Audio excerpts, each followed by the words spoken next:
Welcome to my YouTube channel. අද අපි කෙහෙල්ම හදමු. කාලා බලමු හදලා. පළමුවෙන්ම අපි තෙල් දාගමු.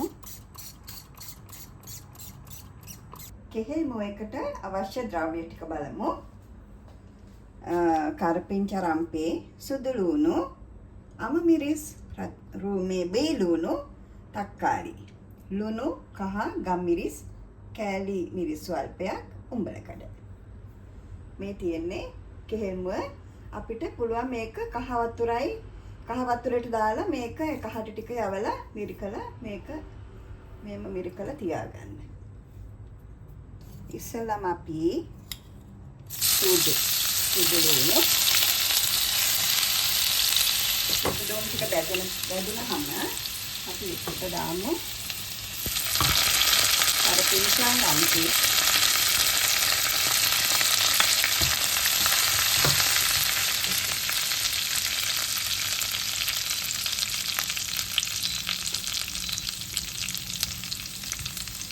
ඊට පස්සේ දාමු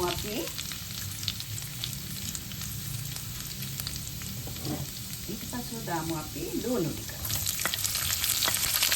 ලුණු අමුමිරිස් එයාලා හොඳට කලවම් කරන්න. මේකට දාමු අපි උඹලකඩ ටික. උඹලකඩ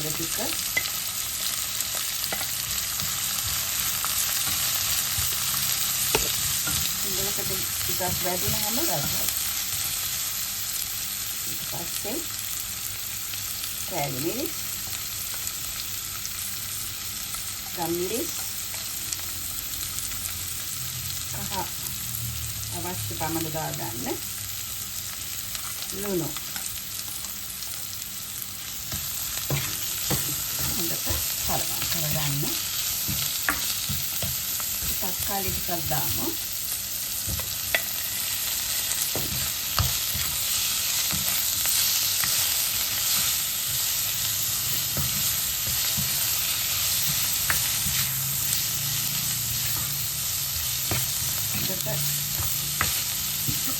ඇත්ත පුට්ටාවක් ගින්දර ටිකක් අඩු කරගමු. ගින්දර ටිකක් අඩු කරගන්න. මොකද නැත්තම් මේක මිරිස් හැරෙන නිසා.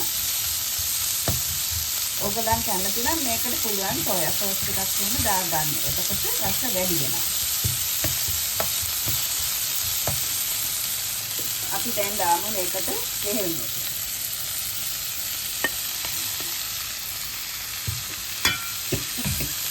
ඔයගලන් පුළුවන් මේකට ඕන නම් හාල් මැස්සු දාගන්න. උඹල කඩ කන්නේ නැත්තම් තර තියනවා හොඳට. මම නැමෙදී තර කන්නේ නැහැ. තර අවශ්‍ය කට්ටිය ගොඩක් දාගන්න.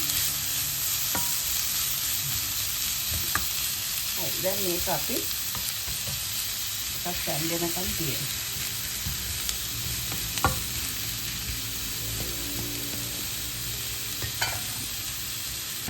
මට පොඩි දෙයක් දාන්න අමතකුණා.